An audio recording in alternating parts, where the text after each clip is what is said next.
Hey, this is Lorna from the future. I've been editing my video and I've realized it's a bit blurry, so please forgive that. And also, if you hear any background noises, it was just a busy day. I hope you enjoy the episode and see you next. Hey, welcome to a new week. I hope you have been well. I've realized we have some new subscribers. Welcome. I hope you're enjoying the content I have put so far, and it's an honor to have you on this channel. I hope that the content is going to be beneficial to you, and I hope you'll all like, share, and of course subscribe. So especially those people who are watching and have not yet subscribed. So last week we talked about pop-ups and craft fairs, and I hope that you found that information useful. I hope you shared it with people who are always participating and maybe have not found any benefit to participating in these things. And as I said last week, doing it for the long haul is what will really make you know if it's beneficial. And I understand sometimes that there is cash constraints, which is why people do them short form. And also the truth is that a lot of those craft fairs are seasonal, so that is why sometimes it's difficult to figure out if it's really working for you or not. This week we are talking about online, and the reason I wanted to start with pop-up before I get into online is because I really do feel like this can help you build up on the pop-up thing. And for next week that we're talking about having a physical store, I think it also builds up on both of these. I think if you have all three, then you have a magic formula for building your brand, kind of. You don't have to do all three, but I think if you can be able to do all three, it will really help you because you're dealing with online, physical, and marketing, meeting people and testing new goods. So let's get into it. Today we're going to talk about online shop, both e-commerce and having your own website. Welcome.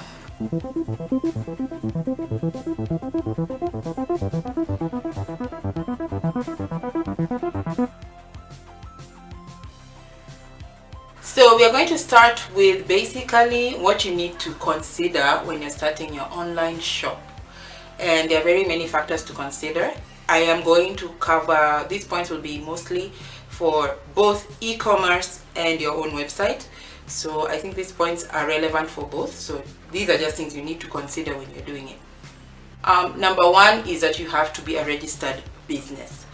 Most online marketplaces these days ask for registration just because of a lot of fraud online, and also because a lot of governments are now coming after online marketplaces for taxes, especially if some of the people in their country, like in Kenya, if you're selling on any online marketplace, the government does expect some tax from the platform because they're making money from Kenya, as well as knowing who is selling on the platform. So it's important that your business is registered.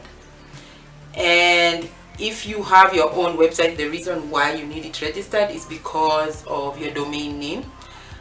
Not necessarily that you'll be asked, because you can open free domain names, but it is also helpful if you've registered so that somebody else does not necessarily take your domain name out there if it's registered to you. Although sometimes if it's international, it can be tricky. What I have done with my own website, because I have one, is I have decided to use .co.ke because KE is Kenya, and that's easier for me. But I've also registered .com just so that there is no confusion if anyone ever decides to try and open a website with my brand name, miamaraCreations.com. They'll find that it's already there. So what usually happens with my the person who hosts my website, there's a way that if someone types miamaraCreations.com, it redirects them to .co.ke. So also check that. Check the person who's hosting your website. What I've said just feeds into the second point, which is have your domain name. So just make sure check it's available. There's a way you can search. Sometimes just search on Google and just check if the web name you want to use is available, because sometimes if you choose a very simple word, that especially English ones, it's very easy for you to find somebody who is already using that English word. So just try and check it and see if you can be able to use it in another way.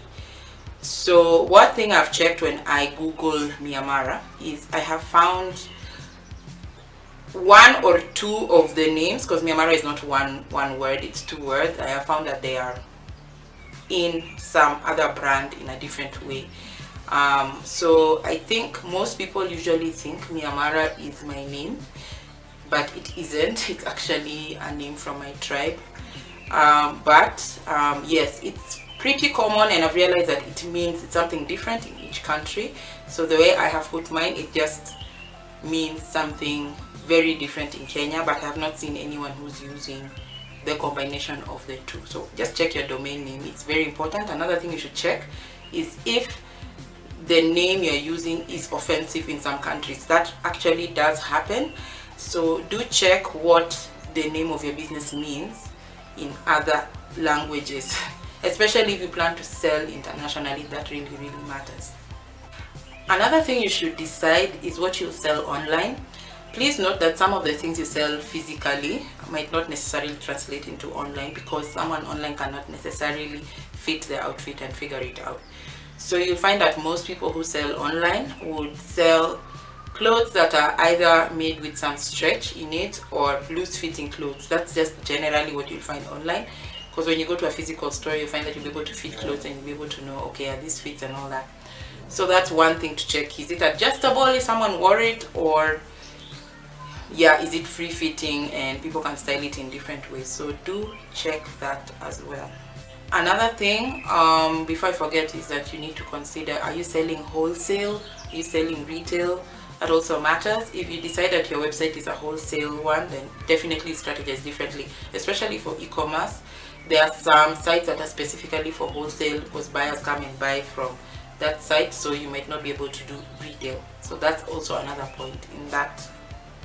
I would suggest that you get an official business email, especially in line with your website, and use your Gmail as backup. I think it's still important to have Gmail, because there are very many times when your official email might bounce or have an issue, and having Gmail is always good as a backup, because either way, Gmail gives you access to all apps and all other things that you usually use to support your business. So you still do need a Gmail, but it's always good to have an official one, because there are some people who actually take seriously more of those info dot or hello dot or whatever it is you write dot myanmar.co.ke kind of things. There are people who take that more seriously than Gmail. So just something worth knowing. And do note that you can actually get your Gmail address written in that way. I think there's an amount you pay, but you can actually get your Gmail to be converted into a .com of your brand name.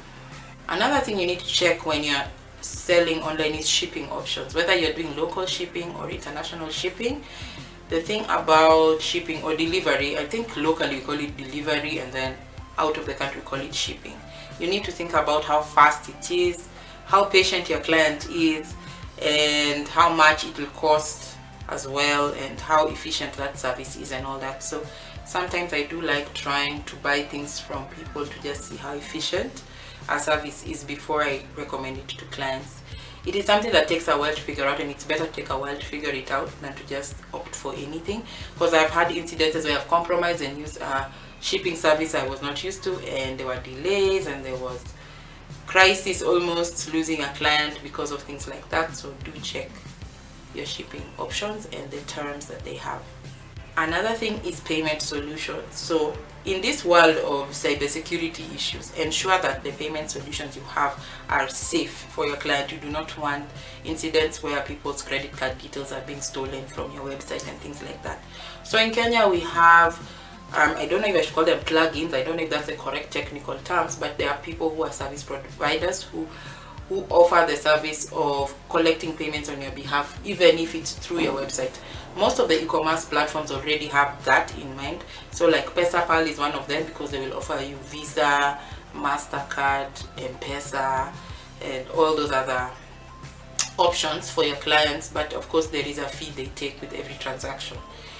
And then there is, you can also just physically go to Visa, MasterCard, M-Pesa and get the plugins, but I think it costs more. I think it's easier if you use a third party. Of course the issue may be you need to check how fast they give you your money as compared to you doing it yourself, because the problem sometimes we have is they will tell you, oh, we remit cash every month, and then you're like, I don't want to wait every month, I want the money now.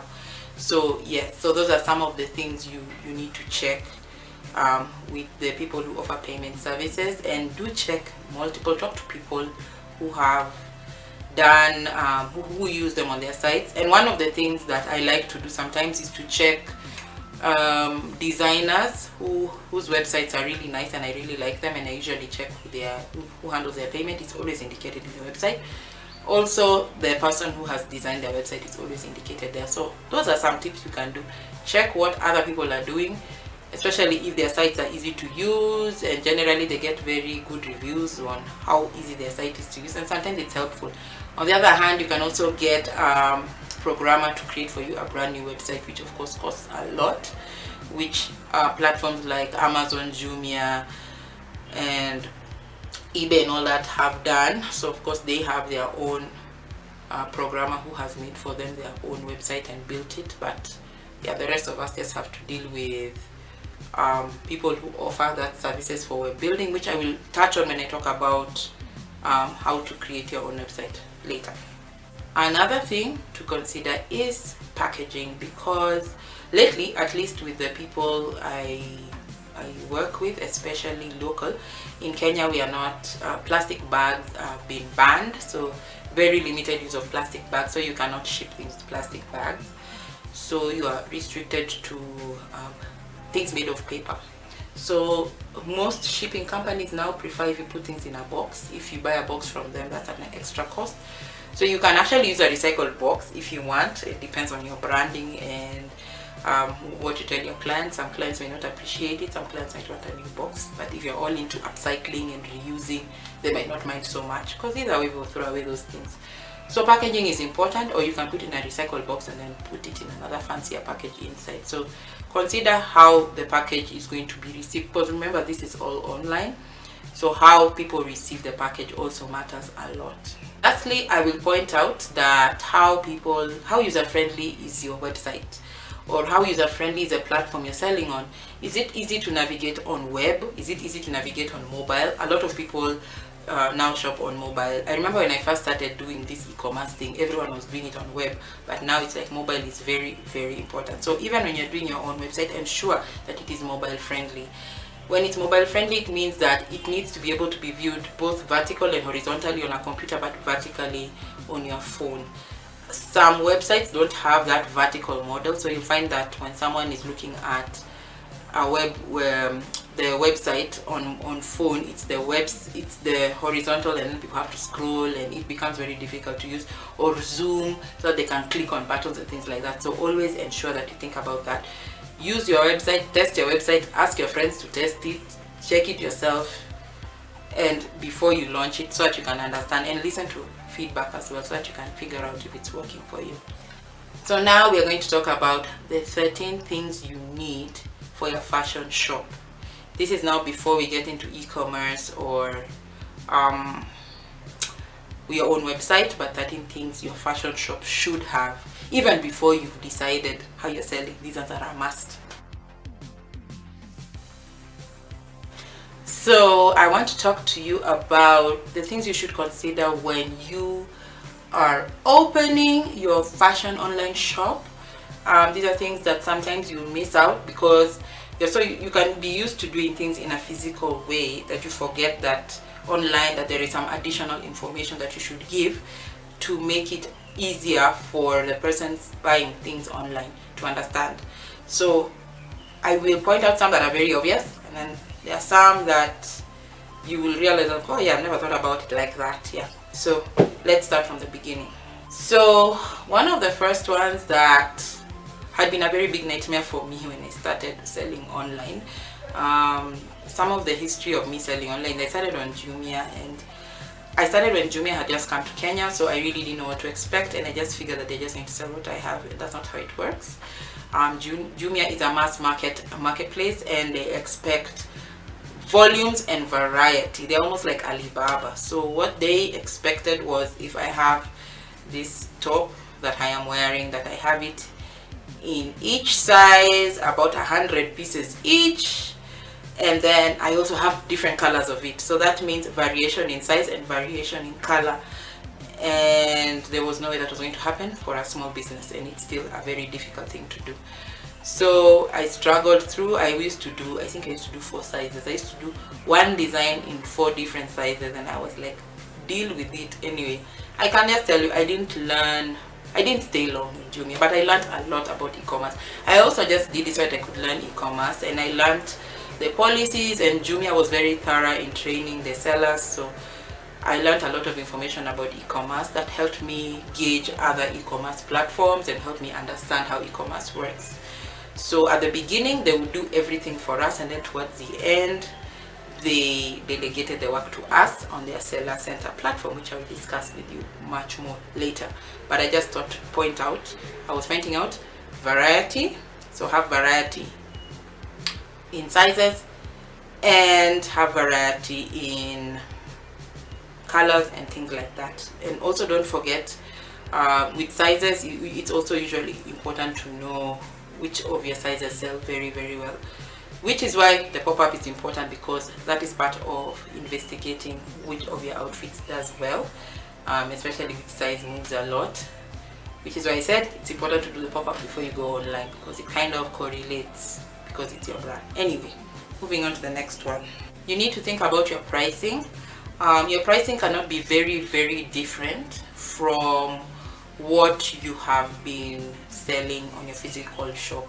A lot of people expect that what you're selling online is also the same as what you're selling offline, so people really get caught off guard if you add prices and all that. And some people think, you're not paying rent in a shop, so online should be cheaper.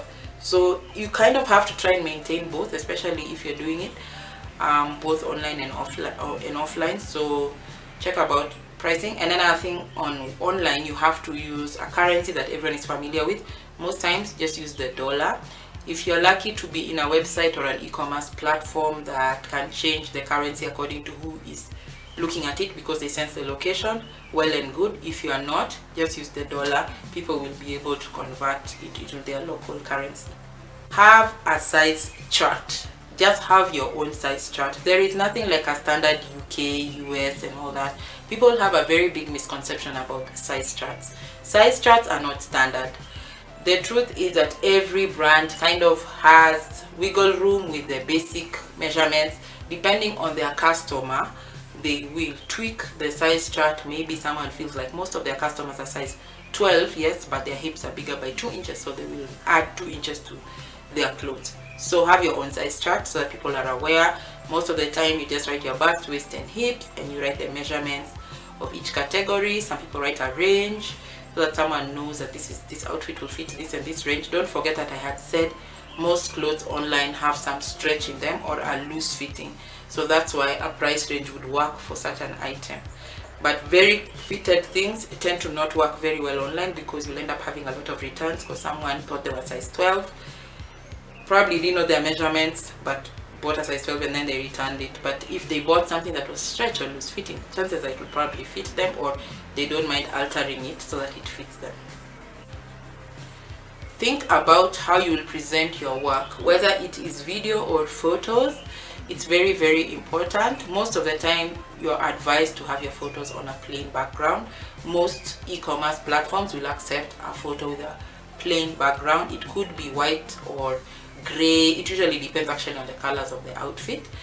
If it's possible, do videos, and my advice would be put them on a YouTube channel. It could be a YouTube channel that's not necessarily viewed to the public, but it's linked to your website, so that if anyone wants to see how that outfit moves, then they have access to it on your YouTube channel, and they'll be able to see a video of the model twirling and all that.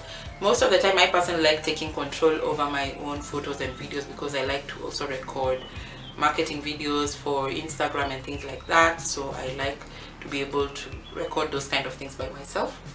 But if you can be able to do both, it's very, very important. If you have gone on Alibaba lately, you'll realize there are a lot of people who sell things and they always have a video portion of on their website, just to also give it more legitimacy because of fraud and people not being sure of what they're getting. Video definitely helps you look more trustworthy online. Another thing you'll need is to describe your outfit. You have to write, is it long sleeved, is it short sleeved, does it have elastic on the wrist, you know, maybe it's a balloon, so does it have elastic and all that.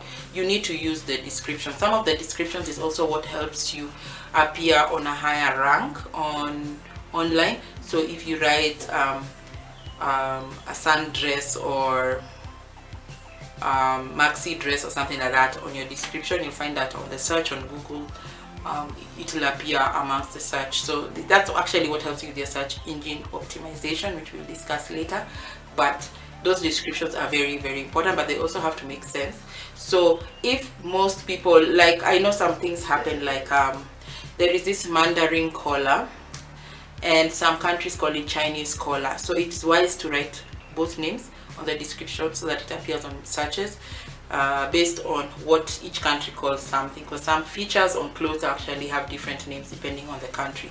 So you really think about your description. Sometimes even search and look at how people have described the clothes and maybe use that to help you describe. And part of your description is the color of the outfit, because sometimes photos and videos can change the color, so it's very important to write those colors down and everything, because people get very mad when if they ordered for yellow and then it comes back as a lime yellow and not a bright yellow, whatever it is. People can get very upset. So it's very important to be very detailed in your description. Yes. Another thing, you have to indicate the fabric content. Many times people have felt very cheated when they thought that an outfit is cotton and then they come and receive a polyester outfit.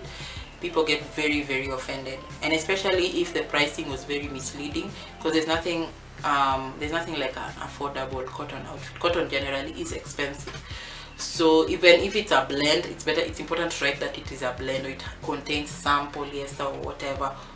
So also how to care for the fabric is very important. You have to indicate all that, so that people are aware of what they are buying. There's nothing that like people don't like surprises when they are purchasing clothes, so it's very important to just have all the information they need written down. Don't forget to also indicate care instructions, how to care for the outfit. Is it dry cleaned? Is it machine washable? Is it hand washed? Should it be drip dried?